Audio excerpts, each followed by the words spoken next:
ശരി, thank you. UDF convener ഈ വിഷയത്തിൽ പ്രതികരിക്കുന്നു. ഷിജോ കുര്യൻ തുടരുന്നുണ്ട്. ഷിജോ, നമ്മൾ നേരത്തെ പറഞ്ഞുകൊണ്ടിരുന്നത് ഈ പ്രതിസന്ധി പരിഹാരത്തിലാണ്. അപ്പോൾ പ്രതിസന്ധി പരിഹാരത്തിന് ഇപ്പോൾ തിരുവനന്തപുരത്തെ ഇപ്പോൾ ഡോക്ടർ ചൂണ്ടിക്കാണിച്ച കാര്യങ്ങൾക്ക് പരിഹാരം ഉണ്ടാക്കാൻ വേഗത്തിൽ ശ്രമിക്കുന്നു. ബാക്കി ഏതൊക്കെ വിഷയങ്ങളാണ് ഗവൺമെന്റ് വേഗത്തിൽ അഡ്രസ് ചെയ്യാൻ ശ്രമിക്കുന്നത്? നിഷ, നമുക്ക് അതിലേക്ക് വരുന്നതിന് മുമ്പ് തന്നെ KGMCTയുടെ സംസ്ഥാന പ്രസിഡന്റ് ഡോക്ടർ റോസ്നാര ബീഗം നമുക്കൊപ്പമുണ്ട്. നേരത്തെ ഡോക്ടർ ഹാരിസ് തിരക്കലിന്റെ നടപടി അടക്കമുള്ള കാര്യങ്ങളിലേക്ക് ആരോഗ്യവകുപ്പ് കടക്കുന്നു എന്നുള്ള വിവരം കൂടി ലഭിച്ചിരുന്നു. ഡോക്ടർ, ഇപ്പോൾ ഹാരിസ് തിരക്കലിന്റേത് ഒരു തുറന്നു പറച്ചിലാണ്. ആ തുറന്നു പറച്ചിൽ സർവീസ് ചട്ടലംഘനം എന്നുള്ളൊരു വിലയിരുത്തലിലേക്ക് വിദഗ്ധ സമിതിയും ആരോഗ്യവകുപ്പും എത്തിയിട്ടുണ്ട്. അപ്പോൾ ഒരു നടപടിയിലേക്ക് പോകാനുള്ള സാധ്യതയുണ്ട്. അതിനെങ്ങനെയാണ് കാണുന്നത്?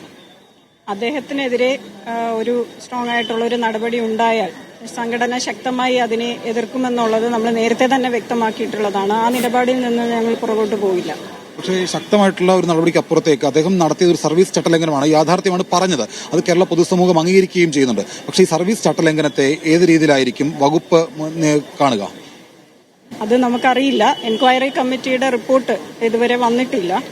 അത് സംസാരങ്ങൾ മാത്രമേ നടന്നിട്ടുള്ളൂ. ഞങ്ങൾ ഡയറക്ടറുമായും പ്രിൻസിപ്പളുമായും ഒക്കെ മിനിസ്റ്റർ ഓഫീസും ഒക്കെ ആയിട്ട് സംസാരിച്ചിട്ടുണ്ടായിരുന്നു.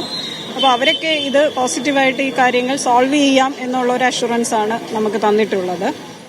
ഈ പ്രശ്നം ഇന്ന് തന്നെ പരിഹരിക്കുകയുണ്ടായി, ഈ പർട്ടിക്കുലർ പ്രശ്നം. പക്ഷെ അല്ലാതെ തന്നെയുള്ള പ്രശ്നങ്ങളുണ്ട്. അപ്പോൾ അതിലും വളരെ നല്ല രീതിയിൽ ഇടപെട്ട് നീക്കിത്തരാം എന്നുള്ളതാണ് അഷുറൻസ് കിട്ടിയത്. ഇന്നലെ ഈ വിദഗ്ധ സമിതിക്ക് മുമ്പാകെ മറ്റ് പല വകുപ്പ് മേധാവിമാരും ഞങ്ങളും സമാനമായിട്ടുള്ള പ്രശ്നങ്ങൾ നേരിടുന്നുണ്ടെന്ന് പറഞ്ഞിട്ടുണ്ട്. അപ്പോൾ അതുകൂടി അഡ്രസ്സ് ചെയ്തുകൊണ്ട് ഒരു ശാശ്വതമായിട്ടുള്ള പരിഹാരം അത് എത്രയും പെട്ടെന്ന് സാധ്യമാകുമെന്ന് കരുതുന്നുണ്ടോ?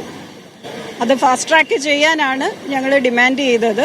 അതിന് ഉള്ള സംവിധാനങ്ങൾ ചർച്ച ചെയ്ത് ചെയ്യാം എന്നാണ് പറഞ്ഞിരിക്കുന്നത്. ഇപ്പോൾ ഡോക്ടേഴ്സ് ദിനമാണ്. നിങ്ങൾ സാധാരണഗതിയിൽ ആഘോഷമൊക്കെ സംഘടിപ്പിക്കേണ്ടതാണ്. ഇന്നിപ്പോൾ പ്രതിഷേധത്തിലേക്കാണ് പോയിട്ടുള്ളത്. അത് ഡോക്ടർ ഹാരിസ് തിരക്കലിന്റെ വെളിപ്പെടുത്തലിന് പിന്നാലെയുള്ള ഒരു തീരുമാനമാണോ? അല്ല, ഈ പ്രതിഷേധം ഞങ്ങൾ നേരത്തെ തന്നെ പ്ലാൻ ചെയ്തിരുന്നതാണ്. കാരണം കഴിഞ്ഞ വർഷവും ഏകദേശം ഇതേ സമയത്ത് തന്നെ ഞങ്ങളുടെ പ്രൊട്ടസ്റ്റ് ഉണ്ടായിരുന്നു.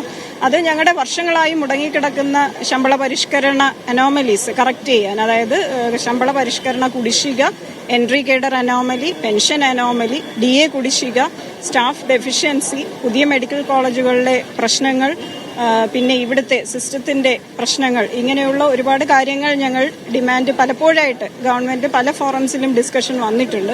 പക്ഷെ ഇതിലൊന്നും തന്നെ ഞങ്ങൾക്ക് ഒരു നല്ലൊരു സമീപനം ധനകാര്യ വകുപ്പിന്റെയോ ഗവൺമെന്റിന്റെ ഭാഗത്തുനിന്നും ഉണ്ടായിട്ടില്ല. അതുകൊണ്ട് എത്രയും പെട്ടെന്ന് ഞങ്ങളുടെ ശമ്പള പരിഷ്കരണവുമായി ബന്ധപ്പെട്ടിട്ടുള്ള എല്ലാ അനോമലീസും കറക്റ്റ് ചെയ്യണമെന്നും സർക്കാർ ജീവനക്കാർക്ക് അനുവദിച്ചതുപോലെ ഞങ്ങൾക്ക് മുഴുവൻ തുകയും, ഞങ്ങളുടെ ശമ്പള പരിഷ്കരണ കുടിശ്ശിക 1-2 വർഷമല്ല, 5 വർഷത്തെ കുടിശ്ശികയാണ്. അതും 4 വർഷങ്ങൾക്ക് ശേഷമായിട്ടും ഞങ്ങൾക്ക് തരാനില്ല. അടുത്ത വർഷം ഇപ്പോൾ പുതിയ പേ റിവിഷൻ വരാൻ പോകുന്നു.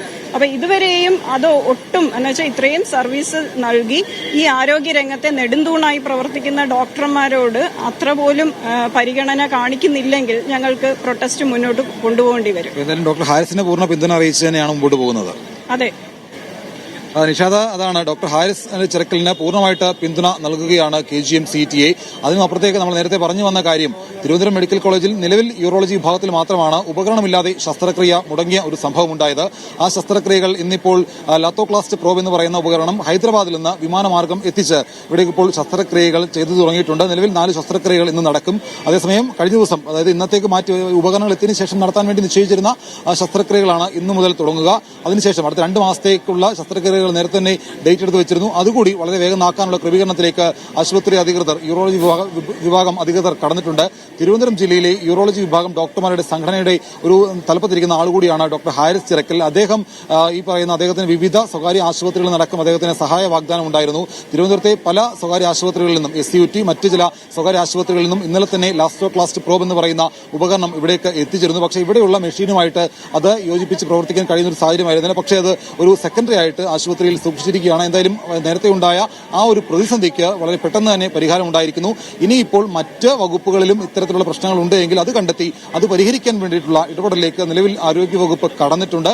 എന്തായാലും ഇതിന്റെ എല്ലാം ആത്യന്തികമായിട്ട് ഫലം ഉണ്ടാവുക വിദഗ്ധ സമിതിയുടെ റിപ്പോർട്ടിന് ശേഷമായിരിക്കും. ആ റിപ്പോർട്ടിന് ശേഷം ഏതൊക്കെ ഡിപ്പാർട്ട്മെന്റിൽ എന്തൊക്കെ ഉപകരണങ്ങൾ വേണം, അത് എങ്ങനെ വാങ്ങണം, ആശുപത്രി വികസന സമിതിയുടെ പ്രവർത്തനം ഏത് രീതിയിലാക്കണം, അതൊക്കെ വിദഗ്ധ സമിതിയുടെ റിപ്പോർട്ട് ലഭിച്ചതിന് ശേഷം മാത്രമായിരിക്കും ഡോക്ടർ ഹാരിസിനെതിരായ അച്ചടക്ക നടപടിയിലടക്കം ഒരു തീരുമാനം ഉണ്ടാവുക.